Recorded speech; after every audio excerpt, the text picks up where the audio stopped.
আজ বানাবো নিরামিষ দই পটল, তাই গোটা গোটা পটলগুলোকে আগে থেকে ভেজে নিয়েছি। তারপর কড়াই গরম হলে ওতে তেল দিলাম, তেলটা গরম হয়ে যাওয়ার পরে ওতে গোটা গরম মশলা দিয়ে দিলাম ভাজার জন্য। তারপর দিলাম আদা বাটার সঙ্গে একটু হিং দিলাম যাতে গন্ধটা খুব ভালো আসে। তারপর একটু হলুদ গুঁড়ো দিলাম, দিয়ে আদাটাকে একটু ভালোভাবে ভেজে নিলাম। আদাটা ভেজে নেওয়ার পরে টমেটো, চারমগজ, কাজু, পোস্ত সব বাটা একসঙ্গে দিয়ে মশলাটাকে কষতে থাকলাম। তারপর অল্প একটু জল দিয়ে দিলাম যাতে ধরে না যায়। তারপর ফ্যাটানো টক দইটা দিয়ে মশলাটাকে ভালোভাবে কষিয়ে নিলাম।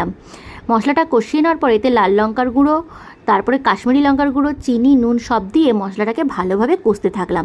দেখো মশলাটা ভালোভাবে কষে নেওয়ার পরে এতে আমি পটলগুলোকে এবার দিয়ে দিচ্ছি।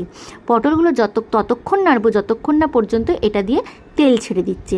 দেখো ওপর থেকে তেল ছেড়ে দিয়েছে, এর ওপরে আমি দিয়ে দিলাম জল। এবারে জল দিয়ে এটাকে একটু ভালোভাবে ফুটিয়ে নেব। তারপরে আমি ঘি আর গরম মশলাটাকে একসাথে গরম করে ওপর থেকে নামানোর আগে ঢেলে দিলাম। দেখো আমার